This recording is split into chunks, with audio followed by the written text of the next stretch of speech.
This is Somewhere in the Skies with Ryan Sprague.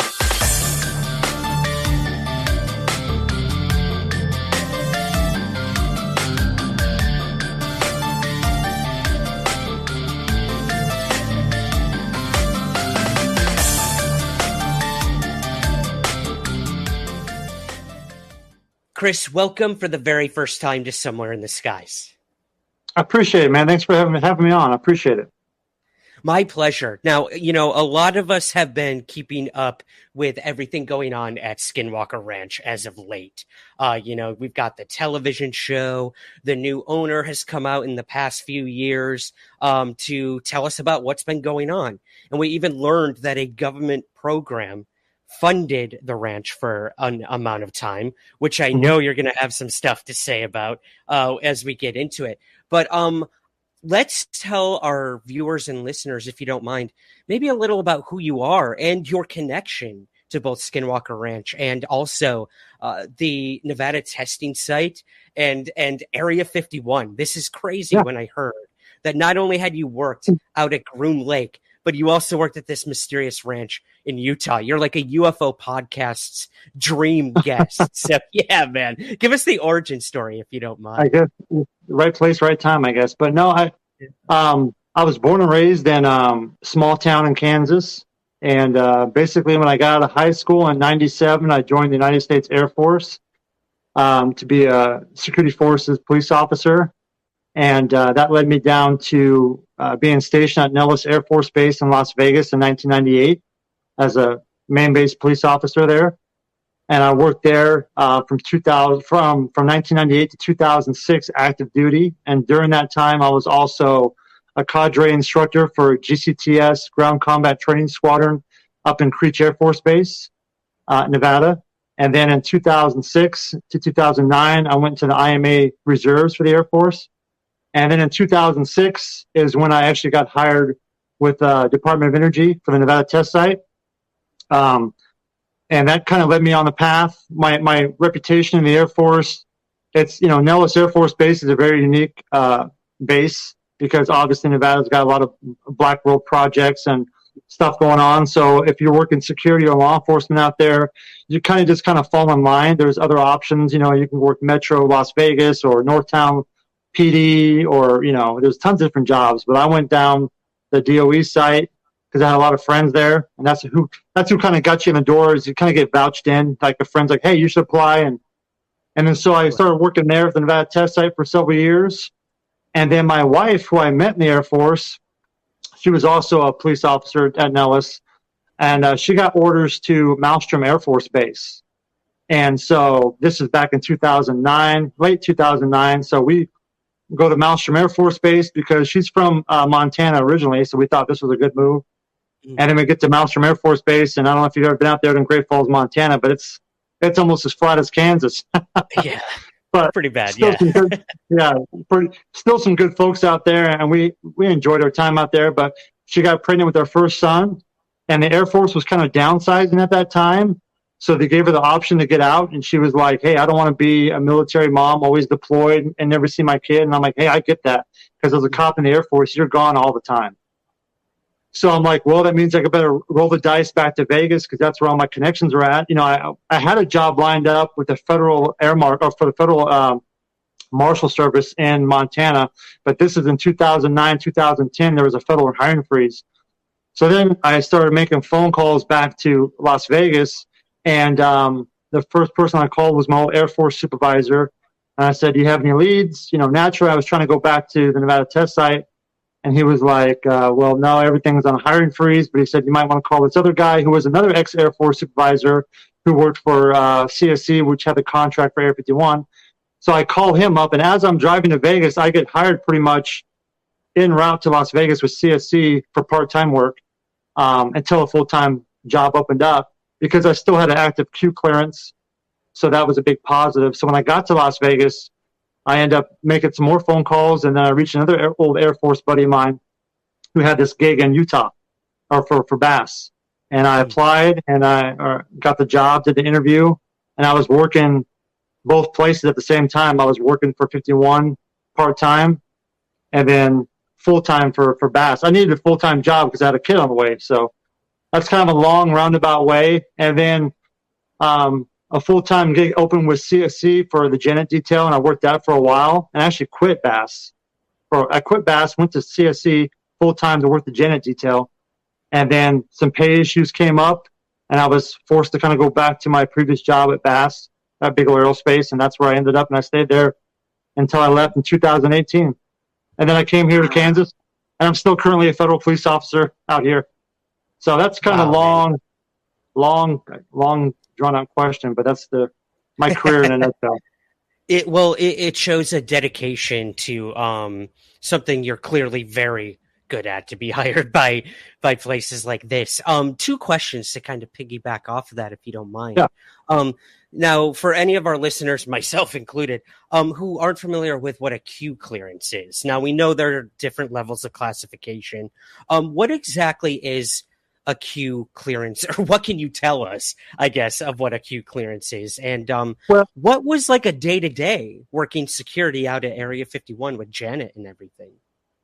Well, your first question, the Q clearance is kind of like just a DOE's version of a top secret clearance. It's got a little more weight to a normal TS clearance, I guess, because you go through a very, very extensive background check, and you go through a very extensive academy to be a police officer out there, security police officer out there. So the washout rate's pretty high. So when you get a Q, it's like a golden ticket. You can pretty much go anywhere. And a lot of people, once they get their Q, they go right to the Pentagon. It's a pretty easy transition because it's like $20,000 to get a Q clearance. So if you have one, it's beneficial to hire people who already have a clearance or can get one. So Q is just a version of the DOE's top secret, basically. Gotcha. The Janet detail was basically you report down to the McCarran Airport and you work the site there with some other guys and do it normally what you do at a security airport like TSA, and that's kind of all I can really say about that. But gotcha. Yeah, so the Nevada test site is a sister site to 51. They're right next to each other. They're like right next to each other.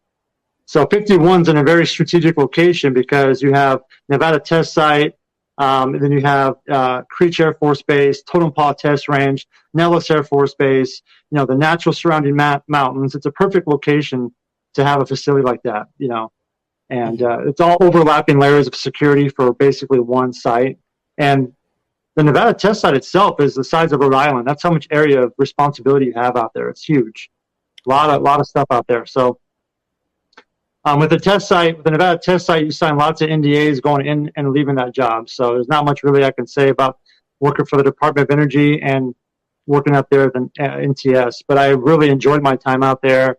I have a lot of friends out there and had a lot of great experiences and was a part of a lot of special access programs out there and a lot of projects. And it was a really eye-opener experience, And, you think you do a lot of stuff for the DOD, for the military, and then you go into other organizations like DOE, and it's like a whole different ballgame, basically. Right. Yeah. And I mean, the DOE is kind of that that carrot that's always dangling in front of the UFO people, because we're like, they're the only ones that don't answer, for like what they're doing, and it's understandable to an extent. We understand, but yeah, because I think please. Oh, I think and I get a little flack for this, but this is the reality of the situation here. It's like, we want disclosure, and I'm for disclosure as well, but when you have a certain faction of people asking, like, for the government to release all the data or maybe expose technology that we have, and maybe it is alien, I don't know, I can't confirm that. But what you're really doing is you're jeopardizing national security to a point, because the overall objective for the United States Air Force and for the military-industrial complex is air power global dominance. That's the overall objective, and that's how the United States keeps control and keeps ahead of our enemies, because it boils down to war. This stuff boils down to war, and with that, loss of lives and everything else that comes with war, all the ugly stuff. So the United States wants to be on the top edge of the war fighting platform, basically. And so some of these locations like 51 or test site, obviously this new technology is tested there so we can keep that edge. So I'm all about having disclosure, but also I think it's funny that people are still waiting for the government to give disclosure when it's the government that's been hiding disclosure for the last 70 years. So who do we trust here? This hand or this hand? It's just like, if you're waiting for the government to release stuff, good luck. And then if they do release it, is it going to be true data? Or is it going to be just a whitewash narrative to drown out the truth? So if you're like, somewhere in the skies, the name, if you want to look for truth, just go outside and observe the skies yourself and collect your own data. Collect your own data, and then don't wait for the government to tell you something. I mean, I get to a point where people are like, I pay taxpayer money and I want to learn about this, and I totally understand that. But there's a different game being played here that people don't really fully understand. You need to take a step back and be like, okay, who are the people that are talking most about UAPs being threats and stuff? Have any of them served? Have any of them hold a top secret clearance or work for a 3-letter agency? I don't really see many of them that do. So it's kind of like, at the end of the day, where do you want to get your information from? Mm-hmm. It's better to go online and start making connections like with people like you and other investigators and putting the pieces together, independently versus waiting for the government to hand out a silver platter. I'm not holding my breath. I really am not. So, and I'm kind of jaded a little bit because of where I used to work at. So when it comes to the whole UAP topic, I'm a little bit jaded, and it's just how it is. I can't control what's up in the skies as an investigator, but I can control what's on the ground, and that's what I focused on at Skinwalker Ranch when I got out there, was to focus on what do I have direct access and control of. I can't control what's in the skies. I can observe it, but do I really know what's out there? Do I have the proper equipment or backing or experts around to say yes or no? It's just, you have to really control what you can get your hands on. Yeah, right. And you're definitely transitioning into what I think the bulk of this conversation is going to be, and that is Skinwalker Ranch. I know a lot of our viewers and listeners are really excited to hear you talk about your experiences there, which we'll get to. We'll get there, guys. But before we move on from that, Chris, I love, with that, I guess, non-transparency or classification and national security that comes with things like Nevada Testing Site and Area 51. When there's no transparency, that's when people start making things up. That's when people start creating rumors, and a mythology is born out of these places that you've worked at. So, I mean, what did you know about Area 51 when you finally made it over there? Did you know about all the stuff Bob Lazar was talking about and the UFOs? What can you tell us? That is hilarious that you bring that up, because I was going through my stuff today. I'm trying to set my office up here in my new office where I can display my photography. And I was going through some old books, and I actually found this book that I bought back in '97, which was the Area 51 book. This is before I even joined the Air Force. I read this book, and I was like, wow, that's pretty cool. And then I joined the Air Force, and then I ended up working at these locations, and I was like, wow. Talk about like projecting, your future. It was very strange. Now I'm honestly curious. I love the UFO stuff, and I like the paranormal research. I like all that stuff. I've always been into it. So this is something I never shared before. When I first got to Nellis Air Force Base, my first supervisor actually worked at 51, and this is back in '98. Now, I'll never forget, he had a Nokia cell phone, the old school flip phones one. Yep. And I'd be on patrol with him, and he would get a call on that cell phone, and he would be gone for weeks. And then he would call me up and say, hey, pick me up at McCarran Airport, and I'd go pick him up. And I would say, hey, what happened? Where were you at? And he wouldn't say nothing. So I won't say his name, but long story short, he got orders to Korea Air Force Base. And this is back in 98, 99. So we had this big going away party for him at the Deuce 5, which is across from Nellis Air Force Base. It's like a local military hangout. Mm-hmm. And we get him pretty liquored up or whatever, and found there's a bunch of us young airmen that are around him, and we all kind of knew he worked at 51. And finally I asked him, I said, can you tell us anything about your time out there? And he paused for a second and he said, "The things I've seen out there, we won't lose an air-to-air war in 1,000 years." And that's all he said. And I was just like, what? And then that was it. And I was just like, wow. But he was like dead set when he said that. And this is in '98, remind you. He was dead serious when he said that.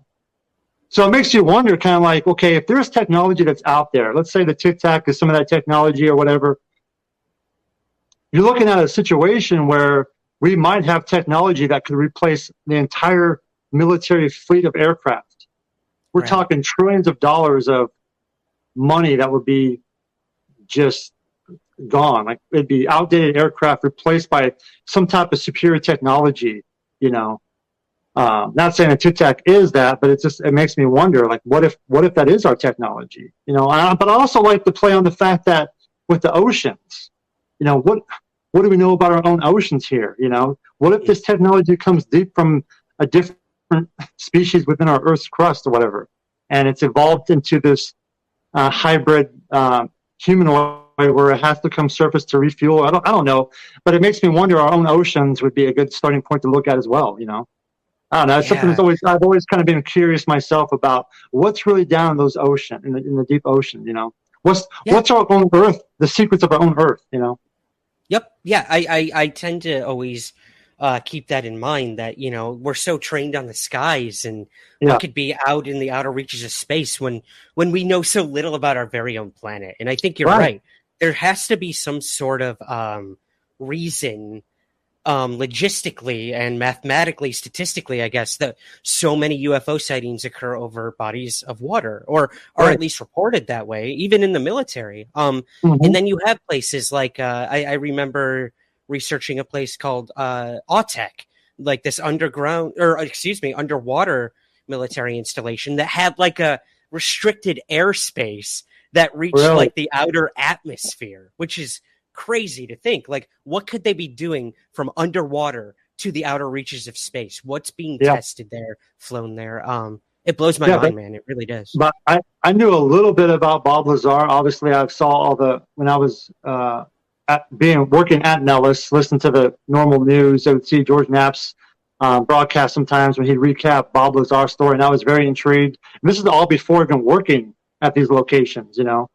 My kind of plan when I was in the Air Force was to either stay in for 20 or get out and move back to Kansas or something. But I ended up staying in Las Vegas for 20 years and working some of these sites that led me down this rabbit hole, basically. And but yeah, I was intrigued by his story as well, and it made me, and actually working there, some things that Bob says makes total sense. I don't deny one bit that he's probably worked there, you know. But what projects and where, only he would know that. That's kind of how that area works. It's overlapping layers of secrecy, where me and you can work in the same location for 20 years, but none of us would know what we're working on. It's just, that's how it's set up to keep the secrecy, you know. So yeah, there's definitely some truth to his stories. I would definitely believe, you know. I guess when it boils down, because I always get people online that ask me questions, you know, what do you think of this person? What do you think of that person? And unless I meet them in person, I really don't know what to say, because it's like, if you want to judge somebody's credibility, judge the person's character. If their character is flawed, and you're working in these type of career, these areas, there might be some questions that would arise, like, are they being truthful? You know, what's the real objective here? What's the narrative they're trying to push? I mean, Bob's story has been pretty much the same the whole time. So, I would like to do a face-to-face with him maybe one day and just talk. That'd be cool. Yeah, it'd be kind of cool, you know. But I mean, I don't know. It definitely has. Only time will tell. Yeah. Well, I mean, kind of, I guess, playing off of that, you know. People, a lot of questions online when people saw that you were coming on the show. They wanted to know what you thought about Bob Lazar. They wanted to know what you think of Robert Bigelow and this, that. And we're slowly inching towards Skinwalker Ranch, guys. I promise. We're getting there. So I guess something you told me offline, which I found really interesting, is you actually learned about Skinwalker the phenomenon and possibly the ranch, correct me if I'm wrong, while you were still employed at Area 51 before you even got over there. Is that true that you learned about it there? Can you tell us a little about that story? I never knew what Skinwalker Ranch was at all, but I learned about skinwalkers at the Nevada test site. That's where I learned about skinwalkers. Kind of like when you go through the academy there and you start working in these areas, you have some downtime, so you start asking some of the older guard, stories. Hey, have you seen things out here in the sky? Have you seen this? Have you seen that? For the most part, people are pretty quiet about it, but there was a couple guys who were like, no, we have seen some pretty stuff and we have documented it. I'm like, what? And one of the guys said that he documented like a deer standing up on two legs and walking around. And the term that he said was, oh yeah, it was a skinwalker. I'm like, what? And so that kind of led me down, well, why would there be skinwalkers out here? And then he was like, well, it's because there's a lot of native history out here. I'm like, where? And so sure enough, he showed me on a Sunday, we drove out there. There's an area with petroglyphs that go back 10,000 years ago. Oh, wow. So it kind of puts you back, like what was going on out here 10,000 years ago. I know in the 1800s, the Paiute and the Western Shoshone were documented in the Nevada test site before it was taken over, but 10,000-year-old petroglyphs out there. So it makes you wonder, what was going on out there. So obviously something, because they had some weird things happening. So I find it interesting that a lot of these places like Skinwalker test site, a lot of other places have a lot of Native American history aligned with it. Mm-hmm. Right. And that's a big part of what I want to ask you about your time at the ranch when we get there. So let's set it up. Like you said, you kind of flip-flop back and forth from Skinwalker back to Nellis and then Skinwalker. Yeah. How did you find out about the job with Bigelow? Did he reach out to you? Did you reach out to him? How did that all go down? And what did you think when you first learned about what you'd be doing there? Well, it was I just called an old buddy of mine who I knew in the Air Force, and I said, hey, I heard you got some project going on for an aerospace company. And he said, well, yeah, kind of. And then we started talking, and then we met face-to-face. We met face-to-face, actually, where they broke ground at the new VA medical center in Las Vegas. We met in an old parking lot out there and on the dirt. It was like out of a movie or whatever, and we're talking about this. And he kind of gave me the skinny of what the job entailed, but he didn't go too much in depth because I still had to do an interview with Colum and other people. And so I applied, and he kind of vouched for me. And then I had a meeting with Colum, and Colum asked me, typical security questions. And then he asked me if I was open to the paranormal. And at first I was like, what do I say? Because I want to answer truthfully because I'm into the paranormal. Right. And I think he asked me, have I had any experiences? And I said, yeah, actually I've had. And coming from the Nevada test site, we have a Q clearance. You don't talk about seeing UFOs or ghosts or anything like that because they can pull your clearance. Because you're dealing with nuclear security, so they take that very seriously. You have to walk a line there. I can't even explain it to you, but it's very stressful. Mm-hmm. But so I said, I'm going to ask honestly, and I said, yeah, I'm very open to that. And I shared with him some of my experiences in Kansas, and even a couple of my experiences at Nellis Air Force Base. There's a hangar called 858 Propulsion Building, and it had some ghost paranormal stuff happening there. And sure enough, we went there with some other airmen. This is back in 2004 or 5 maybe. Mm-hmm. Anyways, and we had an experience there, and there was like 10 witnesses that all saw it. It was crazy. But so I was very open to the interview, and I told him, yeah, I'm open. And he kind of just nodded his head, and I left, and then my buddy came out and says, hey, you got the job. And I'm like, okay, cool. When do I start? And that was it. So I started at first, in Vegas, and then back at the ranch, it was 2 people out there at the time. So you'd have 2 officers out there. So one guy would drive up to relieve the other guy, and the other guy would go back. So every week there was somebody different, basically. Okay. So in October of 2010 was when I first drove up there from Vegas to the ranch and was boots on the ground. And the buddy who hired me was kind of the guy who kind of trained me up a little bit. And we didn't really have an SOP or standard operating procedure of what to do. It was kind of like, okay, our job is to protect the property. I get that. Secure the site. I get it. I've also collect data, report anything unusual. I'm like, okay, what do you mean unusual? And this is back in 2010. I didn't read the Hunt for the Skinwalker book until a couple months after I've been working there, because I didn't want to have any pre-notion in my mind of something that I could possibly experience. Smart, yeah. So I remember when I applied for the job and I found out that I was going to this ranch in Utah, I tried to look online for something. I couldn't find anything really about Skinwalker Ranch, because back in 2010, there was like one website and like one or two maybe YouTube videos. That was it. Yeah. And so I'm like, well, what the hell? And I'll never forget this. My dad, who's he followed my whole career in the Air Force and the test site, and then 51, and then finally at Skinwalker. I sent him a copy of the Hunt for the Skinwalker book, and I remember him calling me up one day, and he goes, and this is the only time I hear concern in his voice. He goes, "Son, what the hell did you get yourself into?" And I was like, "Well, Dad, I don't know. I just want to go down the rabbit hole and see how far it goes down." And he was like, "Just be careful." And I just remember the sound in his voice. He seemed like he was nervous. I'm like, I've deployed overseas, and this is the time he sounds nervous, Right.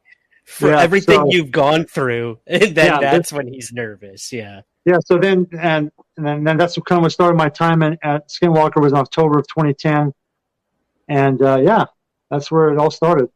Okay. So, well, let's talk about that time at the ranch then. What were some of the most compelling things you came across there? Obviously, people want to hear the stories of what occurs on this ranch. What is someone like you who spent weeks on end there? I'm sure there's days where absolutely nothing happens. You're bored out of your mind doing your rounds and everything. But I know you've had some pretty crazy stuff happen there too. So anything you want to share with us, Chris? Sure.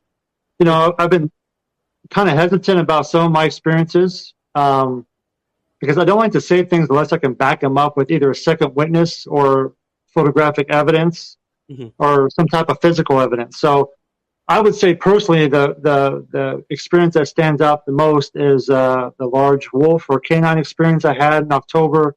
It was actually my second week in October out there on the property when myself and another officer, we had this routine down where one guy would go out for a morning run around the property and kind of get an eyes on of the environment, kind of get a judge of how the day is going to go, where we're going to go check out. And the other guy would do the report from the night before and get that sent up. And then, around 11 noon, we'd pack up our gear and hike out and go explore and look for stuff and do EVP sessions at some of the homesteads and take pictures. And that's what kind of got my photography going. Was at the time there were some questionable pictures being taken at Homestead 2 that for me was it's called backscatter, which is flash photography in a dusty environment. And I was like, that's not orbs; those are dust particles. And I kind of debunked it with my own camera, because at the time I had a more high def camera. And then I kind of carried my camera, my own personal camera, as a secondary ways to document the phenomena as best I could. And anyways, so back to the wolf story. On this particular day, the other officer came back from the run, and he was like, "Hey, I found some weird prints, some large canine prints on top of the mesa." And I'm like, "Okay, let's go check it out." And I'm from Kansas and grew up on a farm where we had horses and all kinds of animals you can think of. We lived out in the middle of nowhere. And so we go out there and we see these large, it looks like a wolf print, big size wolf print. But what made it weird is that there was like a section where it looked like this animal was walking on 2 feet. It had like this 3-foot stride, and it would go to 4 feet, 2 feet. It was weird. It didn't make any sense. And at the time, we had 2 black labs and a border collie dog. We had 3 dogs with us. And the labs prints, and these are full-grown labs, the labs prints and some of the pictures I posted before, these wolf prints dwarfed the lab prints. And you can see the 3-foot stride, because I threw a ruler down to kind of measure it. So we kind of call our supervisors, call them and say, "Hey, we got a possible weird animal out here or something." And his advice is, be careful. but document the best you can. I'm like, okay, roger that. So me and a colleague were like, we're gonna, we have this stupid mindset, like we're going to go capture this animal, not knowing what we're really dealing with.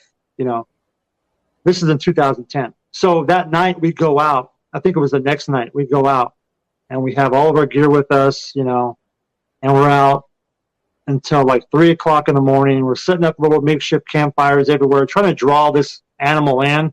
And we felt like the whole night something was watching us, and the dogs were acting very suspicious. They were like clinging to us. And normally the dogs are out running around trying to catch rabbits and stuff, but this night they were very on edge. So we knew something was up. So anyways, it starts raining a little bit, and we're like, oh, we've been out all night. Let's call it a night. It's like 3:30, 3 o'clock in the morning, maybe. I can't remember exactly, but I remember it was a full moon night. And we start walking back to Homestead 1. But we start backtracking our original tracks for that night to see if we missed anything. And we find behind our prints, wolf prints. This thing had been following us the whole night, and the dogs never picked up on it, and we never saw it. So it was just far enough away to keep a visual on us, but not close enough for us to see it. So now we're like, holy shit, we need to get back to the homestead, because this thing's tracking us now.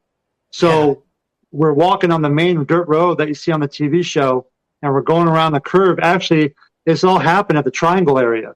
So we're going around the triangle area of the ranch, and I'm about 50, 60 feet ahead of my partner. And I'll never forget this because this replays in my brain every single night. The moon is full and there's clouds, and my partner says, stop, I hear something. And his back is facing the ditch there, and I'm ahead of him. And I turn around to say, what? And as I'm turning around, it feels like time is compressing, like everything slows down. And the clouds go over the moon, and everything got really dark. And I felt like the whole frequency and vibration of the environment just dropped, like you're walking in water. Mm-hmm. And out of the ditch, we both hear this guttural growl come out of the ditch, and something large, is like the size of a donkey or a deer, black wolf, jumps out, lands on the dirt road, takes off west. The dogs go after the animal. We go after the dogs because we're worried about the dogs fighting this big animal, and we're right behind the animal, and it's like we blink and it's gone, and like disappeared in the darkness. And we're like, what the hell was that? And the dogs stopped dead in the tracks and looked at us like, what the hell was that? And so we took some pictures, and then we got the hell out of there and got back to Homestead 1 and did a report. And I think in the initial report, I didn't even see the animal because I was so freaked out about losing my clearance, my Q clearance, that in the initial report, I said I didn't see it because I had planned to go back to Nevada test site eventually, just because all my friends were there and I paid better and there was better benefits and stuff. But I was like, I'm not going to put this on the report because my brain could not process what I had just experienced. Oh, man. It really took me back. But here's the crazy part. Not that wasn't crazy enough, but fast forward to 2015, I'm out there by myself now. Because in 2011, we went to one person on the property. Can you imagine securing a ranch? And at the time, we had almost 1,000 acres. Yeah, because we leased the land around us. We leased the land on top of the mesa, so we had more acreage to cover. But imagine you're supposed to secure the property by yourself at night. It's total no-go. You don't do that. But we did. Yeah. But in 2015, I'm sitting in a lawn chair at the east gate with the dogs. At the time, we have three labs now because Bella had passed away. And it was a nice, quiet night. I think it was in the fall again. And I was kind of on my phone a little bit, looking at the road, not paying attention. Because by 2015, the ranch was like a second home to me. I felt normal out there. Everything was just, I knew weird stuff happened, but I kind of compare it to being deployed overseas for the first time in a combat zone. Like you're on edge. Everything's a big experience. Everything's like tunnel vision. By month 9, month 10, year 1, you're ready to get the hell out of there and go home. By year 5, you're just like, whatever, it's the ranch. I don't care. It's just whatever. So you're kind of getting numb to the environment. And sometimes that's good. Sometimes that's bad. You get kind of complacent, which is not good. But also you're I feel like your vibration kind of tunes in with the environment, if that makes sense. Anyway, so I'm sitting on this lawn chair, and my back's turned against it's called the Eastern Valley, and out of this bushes of sage, I hear that same howl growl that I heard in 2010. 2010. I come off the chair, gun out, spinning, because I thought this thing was going to attack, and I can see the shrubs move and the dogs go after it and almost come right back, like confused. So I go out with, flashlight. I don't see anything, but something was there, like letting me know, hey, I'm still here. And I was like, oh, great. Now I got to walk back to the trailer, which is like a quarter mile away. And on this dirt road, there's tons of blind spots on this dirt road.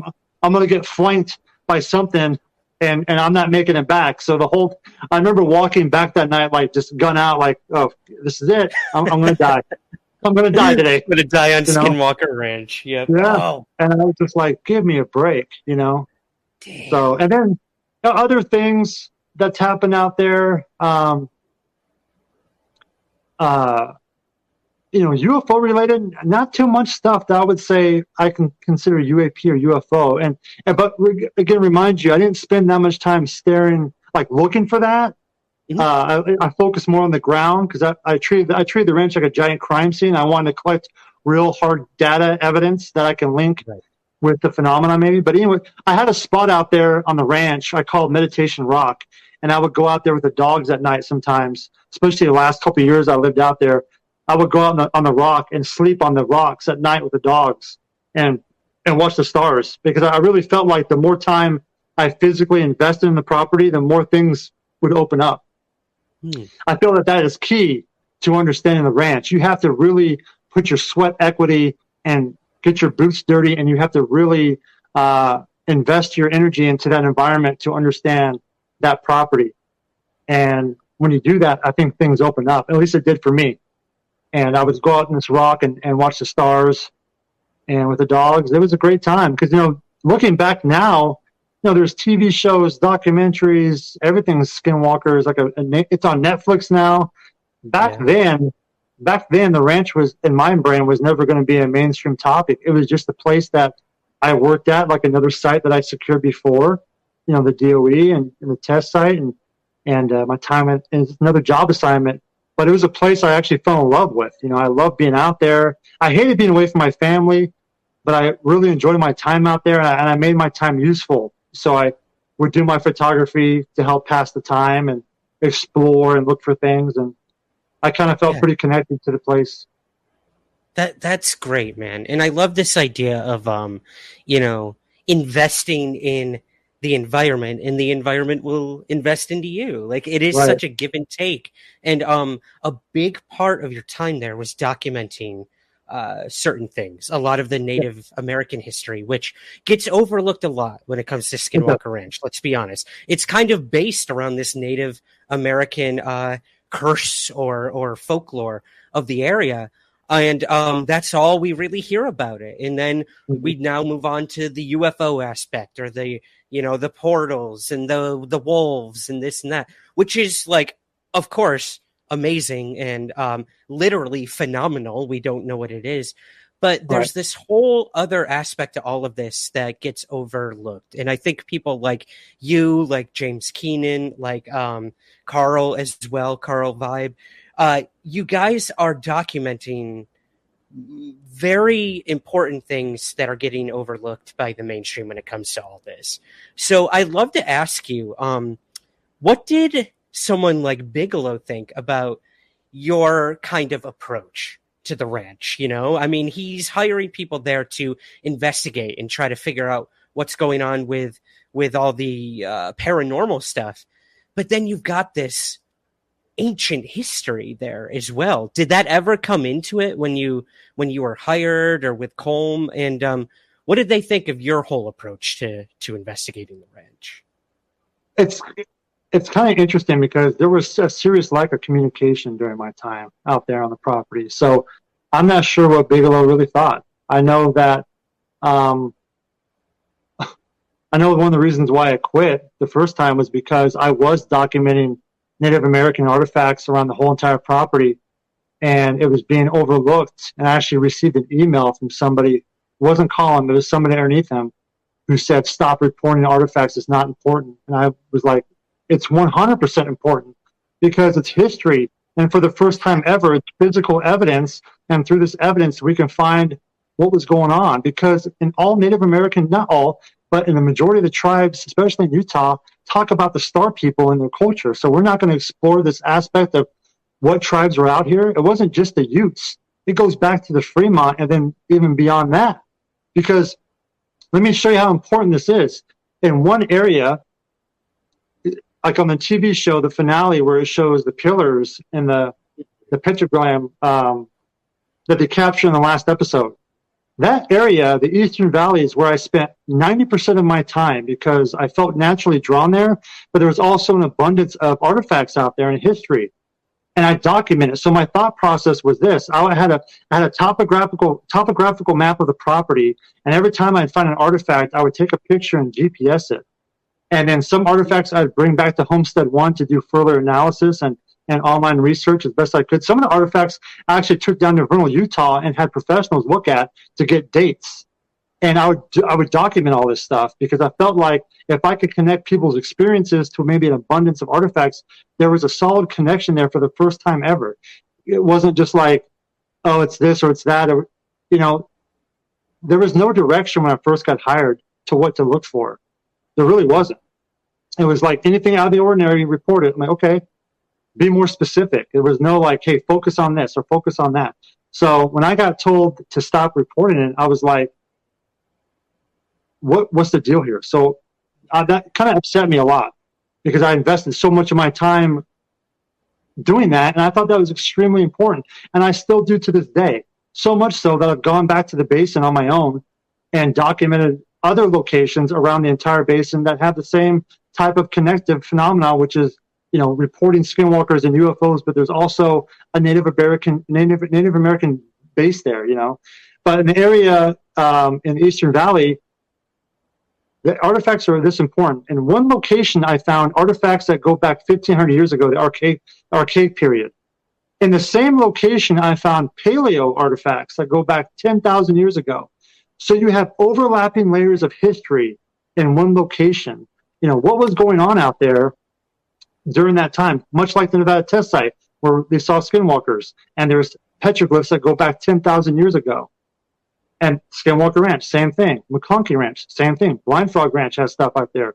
McKee Springs, 9 Mile Canyon, and it's undeniable. You cannot ignore that anymore. There's history there, and it's worth exploring. And I'm not the only guy doing it. There's been people before me who've brought up the same type of stuff that I'm talking about now. I just so happen to photograph and document it. And I've linked up with James Keenan and Carl Vibe, and they've helped me as well. James Keenan's got an insane amount of knowledge about this stuff, especially about petroglyphs. And Carl's got a great eye, and he's also very into it. He's very knowledgeable about this stuff. So, linking up with the right guys, the term iron sharpens iron. You want to surround yourself with some of the best guys. I'm surrounded with some of the best guys, I believe, that are not just looking for a payout, they're looking for truth.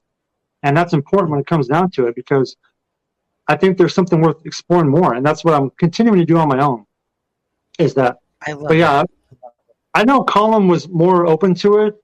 I think we had a conversation where he was like, just keep doing it, but don't do it on the daily journal. So that's when I took it upon myself to keep my own personal journal and documenting everything myself. And that's what I did for 5-6, the whole time I was out there. I have my own personal journal of documentation of stuff, or not just artifacts, but also areas of interest that are highly important into understanding what's going on out there.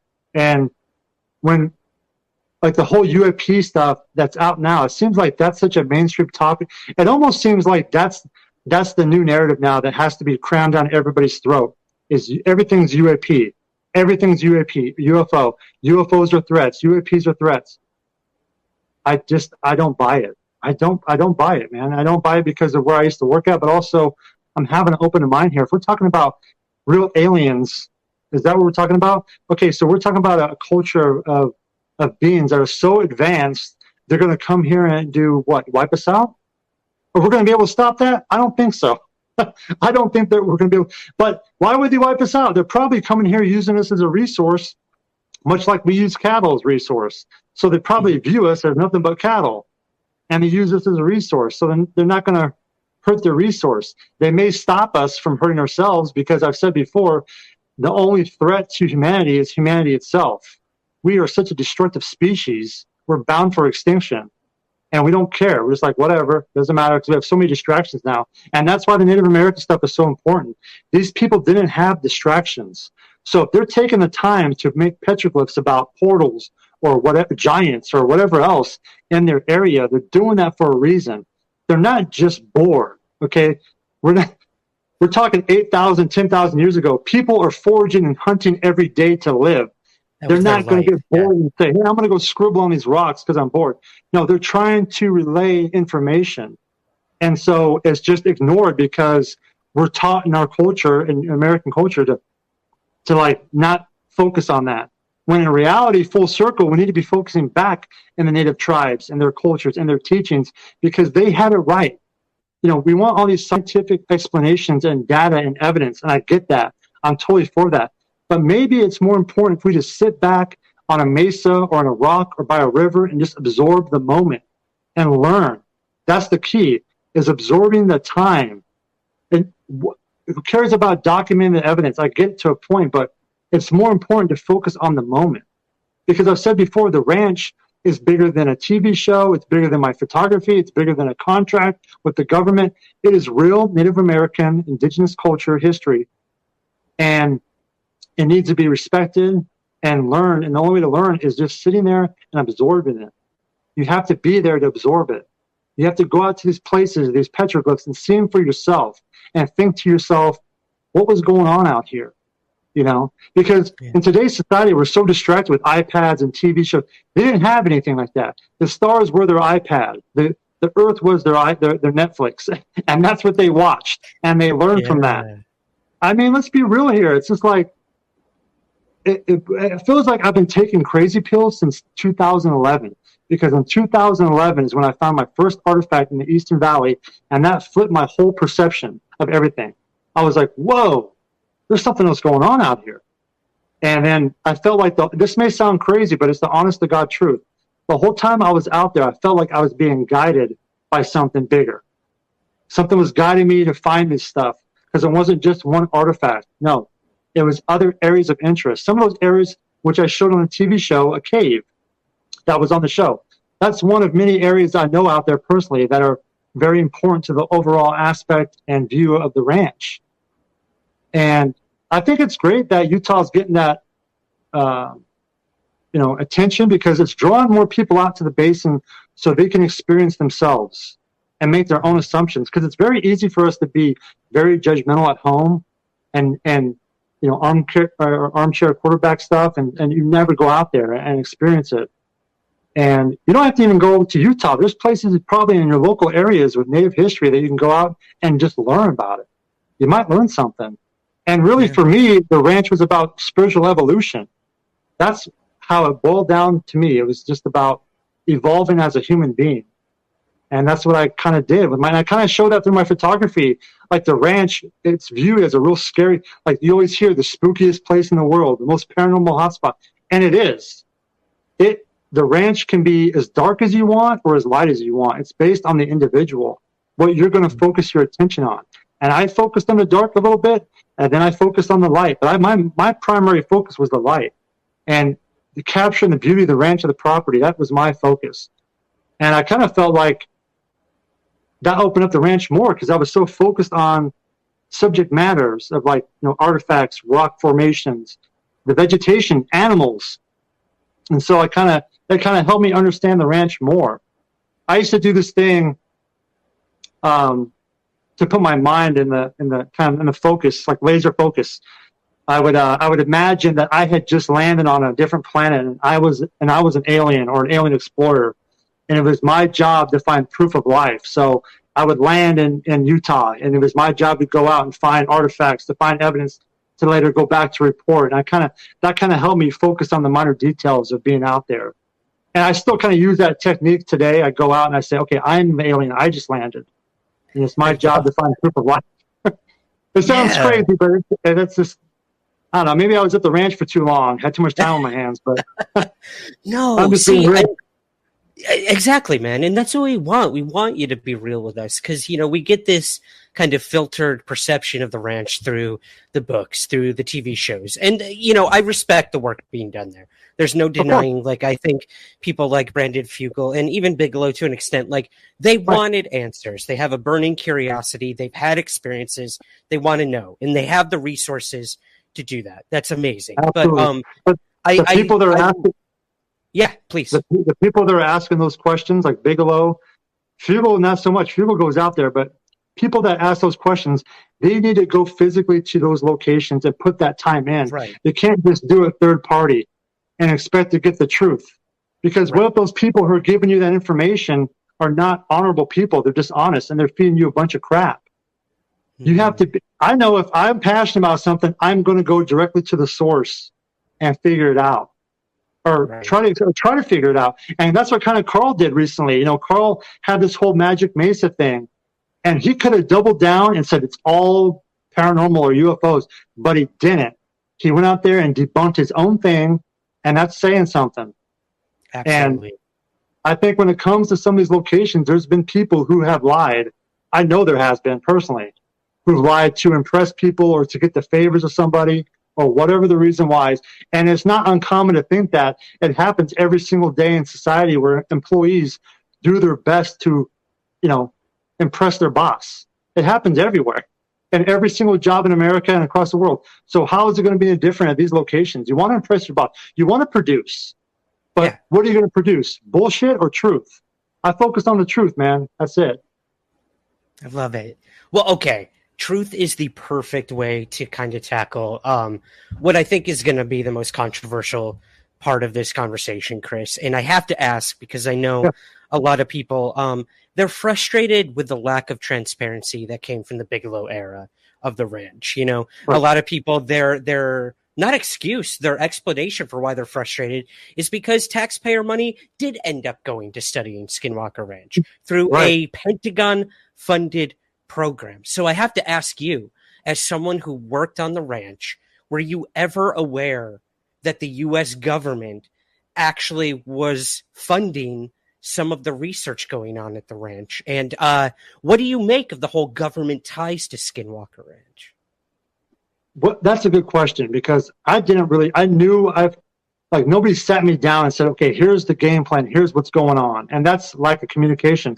And that's why those programs fail, lack of communication. And there's some people that say OSAP was a success. And in some areas it was a success, but also it was a complete failure because from the start, there was a lack of communication. There was no set objective at all during my time. So it really kind of boils down to the start. If you're going to talk about OSAP, and this all started from James Lakowski, who was a DIA agent who reached out to Robert Bigelow back in 2007, right? Mm-hmm. And says, hey, I want to come check out your ranch. And Bigelow's like, okay. So right there, that's kind of to me, it seems like a red flag because anytime the government gets involved with the private sector, who's that really the benefit? The private sector or the government? So anyway, so Lakowski goes on the property and in less than 2 hours has an experience, so incredible that he goes back to the Pentagon and gets funding for OSAP with zero evidence. That's another red flag. Why? How are you going to get money with zero evidence just based on somebody's experience? Nobody's questioning that. Are you serious? It's like, and then, so that's not the part that strikes me as odd because I never knew about Lakowski at all the whole time I worked there. But if you have a guy who had an experience and he's just sitting in Washington, not out there on the ranch, and he's tapping on the universe's door where he was able to get funding for this experiment, but he's not out there boots on the ground with me and other guys out there. What's the point? It's set up for failure from the start because your most important asset resource who had the connection is gone. He's nowhere to be found. So now it's left to a bunch of prior military veterans to go out there and do what? Figure what out? It seems like the whole program was a fail in the beginning because of the lack of communication. We still were able to collect data and have some experiences, But it makes you wonder, what else was going on out there that we didn't know about? It seemed like it seems like certain people during my timeline avoided the ranch like the plague. And it's just like, what do you want us to do out here? There's limited direction. So that's like the military mindset is like work more with less. And so that's what we do. You work more with less. You still have a job to do. But to me, after learning about OSAP, because I didn't know about OSAP until 2019, but and learning about Lukatsky and stuff, I didn't know that he even came out there and had an experience. And it wasn't until later with the new book and stuff that I found out. But I thought to myself, what a wasted opportunity, because it would have been great for him to come out there because he has a connection out there, and that's how the ranch works. I feel like the ranch has a connectiveness to people or whatever.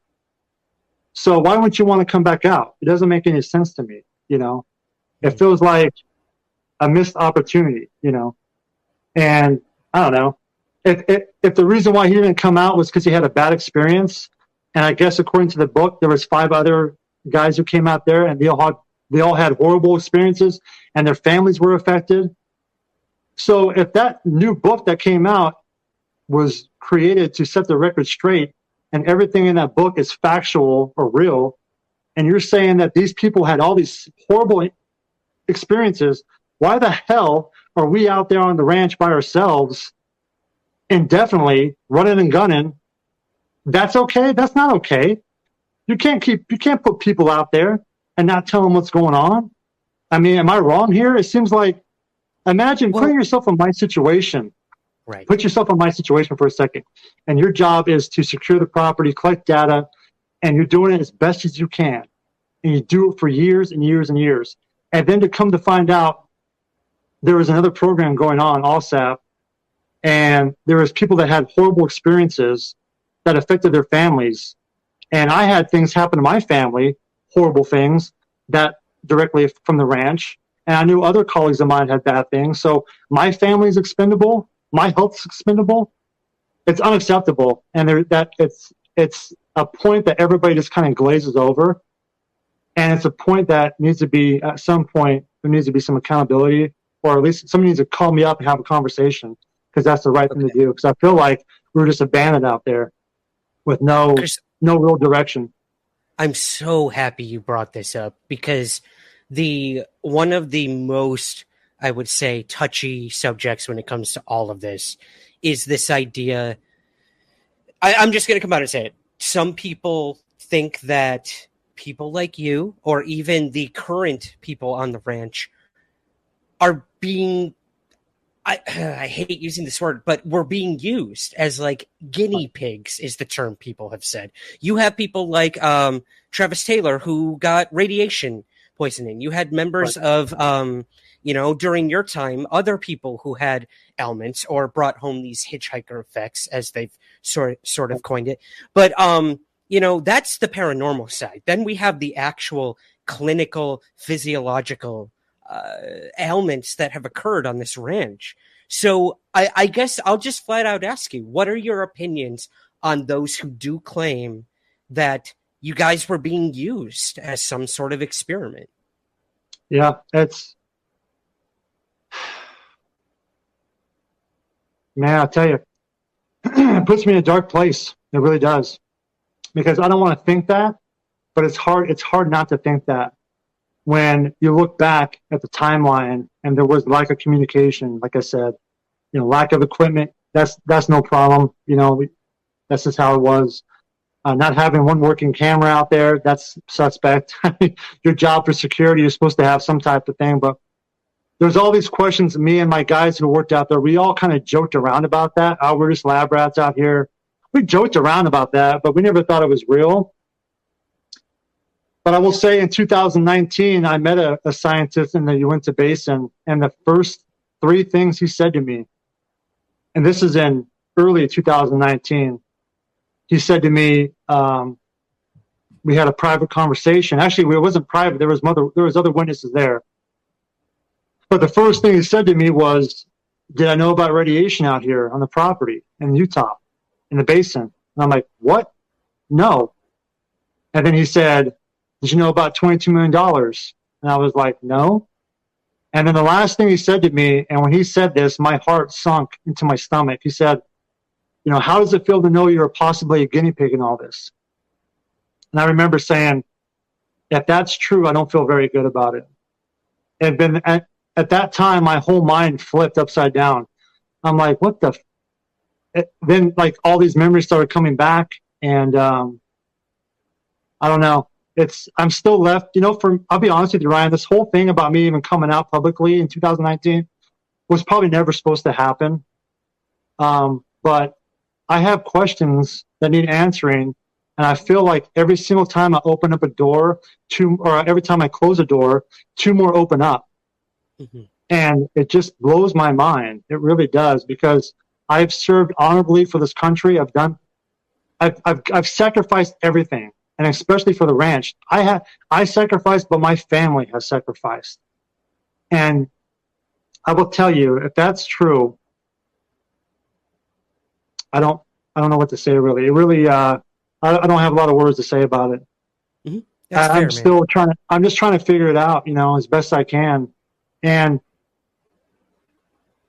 I don't know, meeting people like James Keenan and Carl and some of the people in the community online have really helped me out a lot.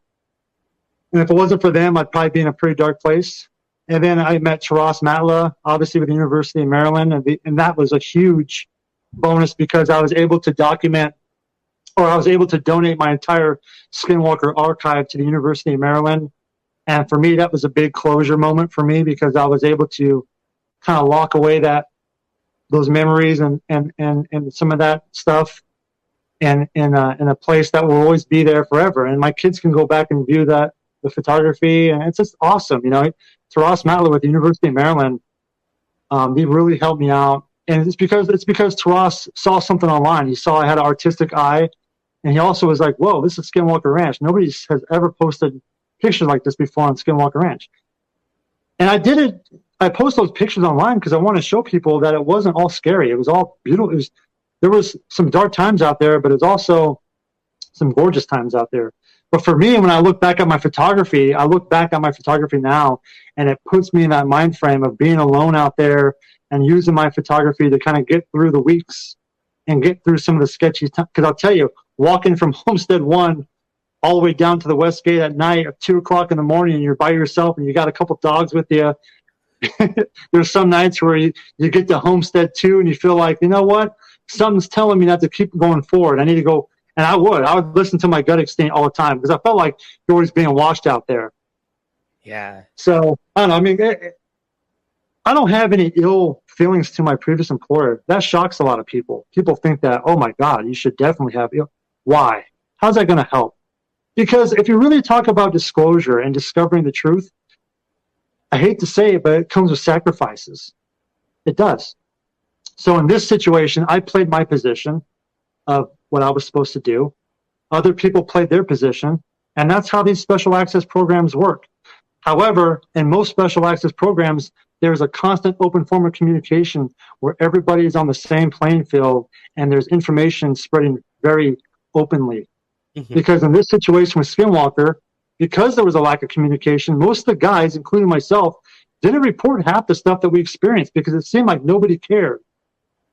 That's the truth. It seemed like nobody cared, because we would. Why am I spending my? There was a time where I would be inside Homestead 2, sitting in a lawn chair at 2 o'clock in the morning by myself, trying to make contact with whatever out there. And I remember one night thinking to myself, "What the hell am I doing? I'm outgunned out here," and I'm like, all these things are playing in the back of your mind, like, what if a trespasser gets on the property and I'm not at the East Gate to stop them, and they get on here and they vandalize or they steal something? At the time, we had the ranch managers on there. What if somebody gets hurt? And then here's the best part. So I'm in the homesteads, and this is all playing in the back of my mind. I'm constantly operating in the red zone. And then it's not like I clock out and I go home, or I go down to a hotel to go to sleep. No, I go to sleep at Homestead 1 at Skinwalker Ranch.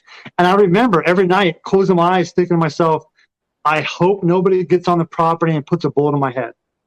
Wow. Because during my time, we had legitimate threats from locals that wanted to shoot one of us to prove that we were that we were either cursed or a hybrid. Right. So all this is going in the back of your mind. So psychologically, you're just pegged out, man. You're just like operating, and then all this stuff comes out, TV shows come out, documentaries come out, and I'm just sitting there like, are you kidding me? Are you seriously kidding me? And I'll tell you what, man, there's been about 15 times where I've just almost just packed everything up, deleted all my accounts, and just let the narrative play out and say, I guess it'll be like another MK Ultra deal. Like when I'm 70 years old, I'll find out what was going on at Skinwalker Ranch, Right. I don't know. I have a lot of unanswered questions, and my patience is gone now. It really is. And I'm just trying to close the door for my kids. That's it. I have 3 young men I'm trying to raise. And to know that my time on Skinwalker Ranch may have affected my health negative, where time is now taken away from me because of my long-term exposure out there, I will tell you that does not sit very well with me. I don't think it would for any father. No, absolutely, man. Everything you have said, I'm sure is resonating with a hell of a lot of, first of all, veterans out there, and second of all, just human beings. What you've done in sacrifice for your country, for the scientific community. Supposedly, that's what they wanted, were scientific answers and beyond. So, before I move on here, thank you. Thank you for your service. Thank you for what you did on the ranch. Thank you for opening yourself up to that and making those sacrifices, because I think we are getting closer to answers. And I'm happy you didn't pack up and just leave, because I do honestly feel that your contribution to this Skinwalker mystery is essential, showing the light. I think, again, all we get is the spooky shit and the really sensational stuff. And then you have, like you said, with the photo exhibition at the university, that shows how unbelievably beautiful this ranch and this basin and this state are. So first of all, thank you for all of that. I appreciate that. I really do. And I'm not saying that my layer of Skinwalker Ranch is the right answer with the Native American stuff. I'm just saying, to me personally, it's probably the most important layer, because I feel like it's overlooked. But all the stuff that the new team's doing with all the scientific stuff that they've collected, it's unbelievable. I mean, I've been back on Skinwalker Ranch now several times, with or without the film crew. I've gone out there on my own and met with the team and helped them with other investigations, and they've shown me data, and it blows me away, the stuff they've collected. You got Eric Bard out there with Brandon Fugel's team. That guy gets it, and he's invested his energy out there. He's out there, and he's not messing around. He doesn't care about no TV show. I'll tell you that right now. He does not care one single damn about a TV show. He's out there really trying to figure out on a scientific level what's going on out there, and I think that's extremely important. And then you have Thomas Winterton and Caleb Bench out there that are locals, and they're out there all the time too. Those guys, they truly get it, and they put in that equity to understand. And there's so many overlapping layers with Skinwalker Ranch. Mm-hmm. It's just, if there's magnetic anomalies around there, and maybe that's what drew the natives out there to begin with. It was those anomalies, Right. Maybe that's what drew them out there to begin with. And there's all kinds of stuff. I mean, I'm just one piece of the puzzle. I'm not saying I'm the Skinwalker expert by any means, but I just feel like I have some very important data, and I appreciate your time for me to allow me to share some of that data with other people that might have these questions as well. I'm Ryan Sprague. And I'm Andrew Sanford. And we love pro wrestling. It's the best. Headlocks, elbow drops, scathing promos, and chair shots. We just can't get enough of it. So we started a podcast. You can join Ryan and me as we dig into the ins and outs of pro wrestling like the rabid fans we are. We've got interviews, previews, predictions, news, and so much more. And we're going to cover all of it on Somewhere in the Ring. Oh, yeah. Is that supposed to be Macho Man? Nope, no good. We'll work on it. Join us every Wednesday, wherever you get your podcasts, for all new episodes. And we'll see you somewhere in the ring. Somewhere in the Ring is part of the E1 Podcast Network.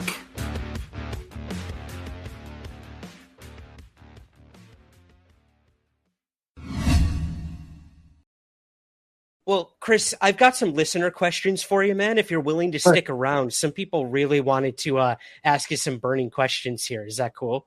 Absolutely. Awesome. I'm going to start with Melanie. Melanie is one of our Patreon subscribers, and our patron members actually get priority to ask our guests questions. So she's got a really good one here. She says, the burning question for me is, what does Chris think is really happening at the ranch? Current research being done seems to lean towards portals. What does he think about that? Yeah, this whole portal aspect. Not only are we hearing that, like, maybe this is where the UAP are coming in and out of, but also that the tribes have used these portals as well. They're part of the petroglyphs. So what do you make of that whole aspect of this, the portals? Right. I think that the portals is a good possibility, because not only did the current team out there now has documented some pretty weird anomalies in the skies and stuff, but also NIDS said they saw portal stuff activity out there as well. And being out there myself, I never saw anything like that. But going back to some of my old pictures, I've got like 3,000 images of the ranch during that time. I've tried to kind of go back and see if I missed something. That was one of the reasons why I donated those pictures to the archive to the University of Maryland, so more eyes can see those pictures. But I think everything is Native American based, in my personal opinion. The evidence is, follow the data. Well, the data is all around the whole Uinta Basin. It's not just Skinwalker Ranch; it's the whole Uinta Basin. And there's petroglyphs in McKee Springs that show portal activity or portals and things coming out of portals. So when you see that, you wonder, what the hell is going on? Skinwalker Ranch, it might be another location where people were drawn to see these things or have experiences. The Fremont Indians that were there, they were there for 1,000 years and fell off the map. But locals say that the Fremonts almost appeared out of nowhere. So, and also giants. There was talk about giants coming through portals and stuff. And that's more James Keenan's expertise. I would highly recommend you have him on the show. He knows a lot more about that stuff. My primary focus is obviously the Native American artifacts and the history and the photography and that type of stuff. What were some of those artifacts that you came across? Would you mind sharing maybe a couple of those with us? I found the first artifact that I found was in the Eastern Valley. It was actually a knife blade, and how I found it was bizarre. I had this routine that I would go with the dogs, and we'd walk around the whole entire property, and we'd end up and have lunch in the Eastern Valley on this rock table out there. And I would feed the dogs food and water, and I would kind of sit there and just absorb the area. And I laid my backpack down, and I went to pick up my backpack, and I must have missed it, but laying next to my backpack was a silver granite arrowhead. I'm like, what the hell? And I picked it up, and I'm like, whoa. And my whole mind kind of shifted. And then I kind of do a grid pattern around the property, and I'd find, axe heads, grindstones. Agate is very important to the locals that were out there and the indigenous tribes before that, because agate is what was used to make tools and weapons and stuff like that. So when you find agate deposits, you're going to find flaking and stuff like that. And Bottle Hollow has a lot of agate around it as well. And so I found another area. There's actually a hollowed rock. And I found a bunch of sweatstones around this rock. So that area was used for ceremonial purposes. And that's pretty significant because the area kind of showed signs of maybe one or two people living there, like it was nomadic. So maybe a skinwalker, I don't know. And then I found stuff in Blind Frog Ranch. I found stuff pretty much anywhere in the Uinta Basin. If I trek out, my eyes are always on the ground looking, because my grandfather back here in Kansas, when I was a young kid, he would take me out to these local fields and rivers and streams, and he would get permission from all the landowners because he used to work for the rock quarry. So he knew all the local farmers. And so he would get permission to go look for rocks on their property. And I would go out with him every Sunday, and he would show me what to look for and the do's and don'ts. If there's a burial site, you don't mess with it. And other things, what to look for, areas of interest. And my grandfather really is the one who trained me to look for that stuff. I didn't really put it together until I got to the ranch. And, I found all kinds of stuff. It all happened for a reason. I love Yeah. that. Amy on Patreon also asks, a lot of the experiments this season on the show, we had evidence of possible cloaking, almost like invisibility. In one of the last episodes of the TV show, they set these rockets up to try to gather data, and it's almost as if these rockets bounced off and went in another direction in the triangle, this area that you're very familiar with, right? And I guess Amy wants to know any evidence when you were there or anything you heard about with cloaking technology or possible invisibility stuff, whether in the sky or on the ground. No, but I mean, you always get that sensation like you're being watched, Right. It always felt like you're being watched. And sometimes it wasn't just while you're out walking around. There was a lot of times I'd be at home, or I'd be at Homestead 1 Skyping with my wife, and I would feel like somebody was watching me inside the homestead. And it used to freak me out, but then after a while you get kind of used to it.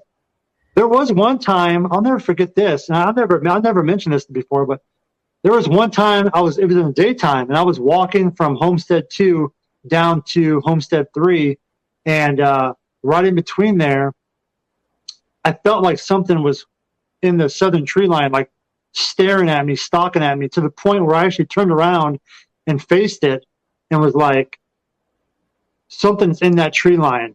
And I sat there for 5-10 minutes with just having this, maybe it was my imagination or something, I don't know, but it was weird. But I felt like something was always there. I know some of my previous colleagues who worked there, none of them ever reported that stuff either. So, but then again, we didn't have cameras and stuff out there. It was just us. So it's hard to document stuff. That baffles my mind, man. That, oh, God, don't get me started. And the fact that, you had a better camera personally, then we won't go there. That's another conversation. Moving back to, I guess, Area 51 for a moment. I Don't Ideology on Twitter asks, Chris, did you ever come into contact with or become aware of anything that is definitely man-made but would be perceived by general populace as extraterrestrial? Anything you could share, I understand if not, but yeah, anything like that, man, where it's dude, definitely ours, but yeah. Because we always hear that idea of anything going on out there with black projects is 40, we hear about it, the public hears about it, it's 30, 40 years later. Look at the F-117 project. The F-117 project was years later than the public knew about it, so it makes you wonder, what do we have in our inventory? Can I confirm or deny? Okay. I mean, honestly, I don't know. I don't know. Okay. I've seen some pretty interesting stuff, and I guess I can just leave it at that. I'm just glad we live in the United States and we have technology that will keep us safe, hopefully. So that's about all I can say. Hey, that gives me a little comfort knowing that. EMP Wrecker on Twitter asks, was there ever any experiment that went wrong at Skinwalker Ranch where it was okay, we gotta not mess with this, or abort mission on this? Anything like that? Besides myself being the experiment, kidding, joking. No, semi-joking. Yeah, right. No, we did a remote viewing experiment once, and I knew it kind of got some negative feedback from another officer. I never knew the end result from that experiment. I wish I did. Other experiments, I guess if you call them experiment, we sit inside Homestead 2, trying to make contact with the paranormal or whatever. That was pretty dicey. I know one guy literally drove himself insane doing that. So that was a big red flag. That's about all I can remember. Okay. Okay. But there wasn't, we did experiments, but it wasn't that many. I came in 2010, kind of the very end of the project. There was only a small handful of us out there operating. So I know maybe guys before me maybe did more stuff. I don't know. I know I've reached out to some of the guys who were out there before me, and it was pretty much kind of the same thing. So I don't know. Okay. Yeah, that's totally fair. Robert on Facebook asks, are you familiar with any teleportation technology, such as jump rooms, portals, stargates? We kind of touched on that with the portal thing, but in your experience working at these top secret locations and stuff, was that ever conversation, or are we still nowhere near that sort of technology? I honestly don't know. I mean, yeah, I have no idea. There's some very smart people that work at the test site in 51 that are very, very smart, very intelligent. So who knows? I don't know. I can't confirm because I'm only like to say stuff that I can prove, or second witness or something. But I've never seen anything personal like that. No. Yeah. Okay. Yeah, that's totally fair. The One Revolution on Twitter asks, does S4 exist? This supposed location in a hangar out there at Groom Lake that Bob Lazar has talked about. And I guess to kind of play off of that, this whole idea of, Area 51 in general, it's such a part of mythology now. You can go to the gates, get a selfie. You had this Storm Area 51 thing. So to me, that just screams anything really sensitive that was going on there was probably moved somewhere else. I could be completely off on that. But what do you make of the claims of this S4 location? Does that resonate at all with you? And also underground facilities. I mean, I'm sure we have tons of those in the United States. What is your best guess of what Area 52 might be, I guess? So yeah, two-pronged question there, I guess. Yeah, I've never seen personally S4. It wouldn't surprise me if it exists. It would not surprise me one bit because the site is so big. There's so much areas to cover. And there's some areas, believe it or not, we're not even allowed to access, even if you work security and police out there. There's some areas that are so secret that you can't even go on yourself with a Q clearance. Wow. So yeah, there's so much stuff online you can look at for the Nevada test site. There's the UNA hangar that's not 1,000 feet underground, laboratory. There's all kinds of stuff. I have a whole bunch of working there. I took a bunch of their free pamphlets about the history of the Nevada test site. Really cool stuff. I think you can go online and find a lot of stuff, and it probably surprised a lot of people. Some of the stuff that's available online about Nevada test site and Area 51 too. But it probably does exist, S4. I'm assuming it probably does. There's a lot of weird stuff out there, so who knows? But I've never personally been there myself. But the next Area 52, Wyoming. I'll say Wyoming. Yeah. Okay. Just leave it at that, or okay. Yep. There you go, guys. Everyone start going to Wyoming and start from there. That's just my guess. There's other places too. I don't know. Yeah, of course. Who knows? That's totally fair. Awesome, man. Well, hey, I want to give you these final moments here to one of the best quotes that I pulled from something you said on the Skinwalker Ranch television show, and Brandon Fugel even tweeted this out, a quote from you, because it encompasses everything. And you mentioned it earlier in this conversation of this is bigger than a scientific experiment, bigger than a government contract. It's bigger than all of us. So I'd love to know, what does that truly mean to you? And what are some of the final words you want to leave our audience with all of this? Whether it's the UFO topic, Skinwalker Ranch. What do you want to leave people with before we wrap things up here? Yeah, I do believe the ranch, the whole Uinta Basin, is bigger than what people realize. There's real history out there. We call it the paranormal, the phenomenon, when in reality it's considered culture in indigenous tribes. It's part of the culture. Like I said, we're behind the curve here of understanding all that stuff. So I really believe the Native American history is the most important aspect, in my opinion. And that's just because how much I've invested looking for that type of stuff. And I think that's what I mean when I say it's bigger than all of us, because there is stuff that's out there that's just really blows your mind. Like, what is going on? Well, what happened out here? There's so many overlapping layers of not just the Native American aspect, but there's like the meteorite strikes, the gilsonite, the magnetic anomalies. It seems like that whole section of Utah is just like a paranormal hotspot of all kinds of stuff.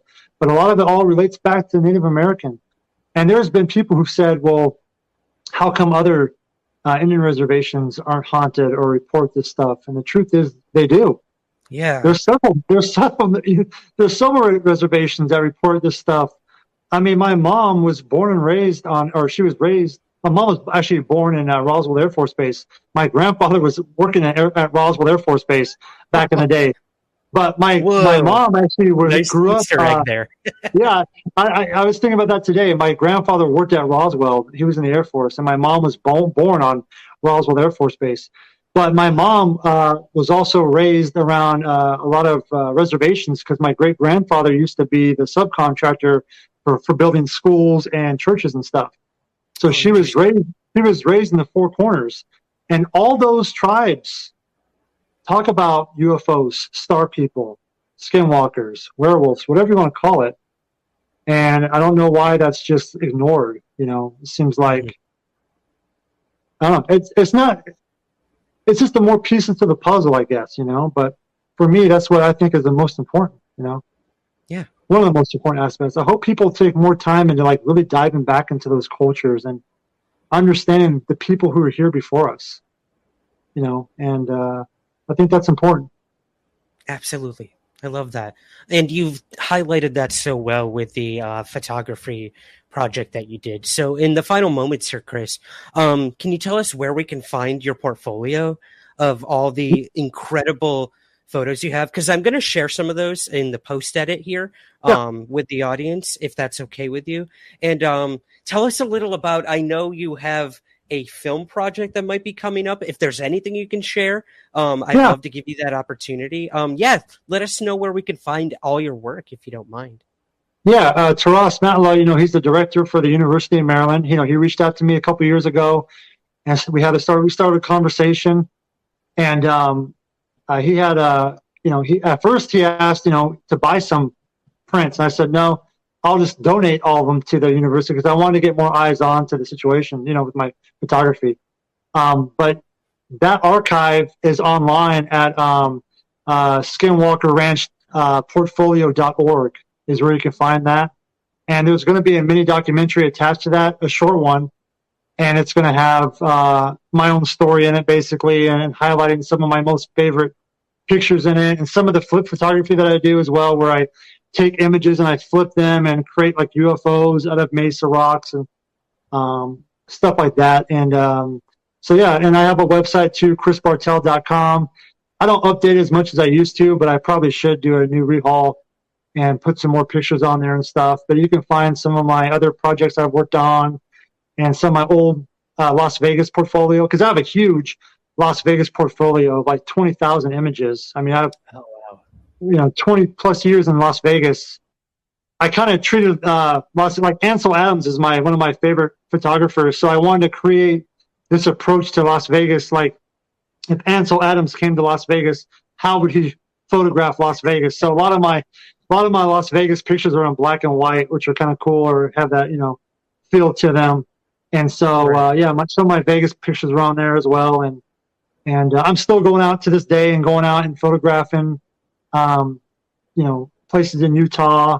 I'm going back to Las Vegas here pretty soon, so I can't wait. It's been a couple of years since I've been out there. So Las Vegas is one of those unique cities that every week the whole landscape changes. So, the downtown, the canvas is always changing. So I'm always going down there, finding new things to photograph and stuff. And I have a whole graffiti art gallery of Las Vegas spanning 15, 20 years. I used to go to like some of the worst parts of Las Vegas and photograph some amazing graffiti pieces down there. And I should probably share more of that stuff online too. I think people might like to see that. That's really cool, man. I love that imagery of the canvas is always changing. Like that's That the is fun. perfect way to look at all of this, I think. Yeah. Is we're all growing, we're all learning, we're all part of some grand performance piece or art exhibition that's yet to be fully realized. But I think we're getting there, man. And I'm so happy you did come forward. I'm going to say this on the record. This has been one of my favorite conversations on Somewhere in the Skies since the very beginning. So I appreciate that. I got to thank you, man. Like you shared a lot with us tonight that you didn't have to. So I truly appreciate that. Yeah, I feel like like I said, I'm just trying to really close a chapter, and doing some of these shows helps me talk and vent a little bit. And I don't mean to come across like arrogant or Mr. Know-it-all. And I'm trying to be genuine in my approach, and that's kind of really it for me. At some point, I want to just kind of close this chapter altogether and focus on my new stuff that I got going on. Like I'm still going out to the basin, and I'm still continuing my own data research on my own with other guys too, and we're finding some really cool stuff. And I'm still going back to Skinwalker Ranch occasionally and showing them stuff, and they're showing me stuff, and so it's been a real pleasure being able to share time with you, and I really enjoy my time here. So thank you for giving me the platform and opportunity to talk a little bit about my past and what I've done. My absolute pleasure, and thank you for your service, Chris. Oh, thank you. Appreciate it.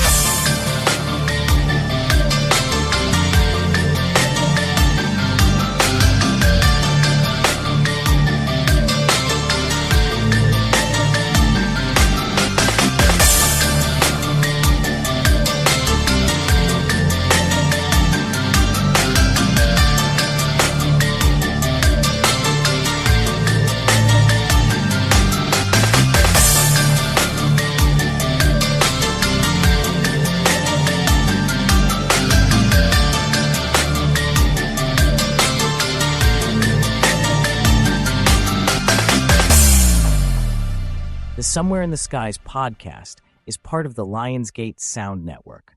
Please take a moment to rate and review the show on Apple Podcasts, Spotify, or wherever possible. Thank you for listening.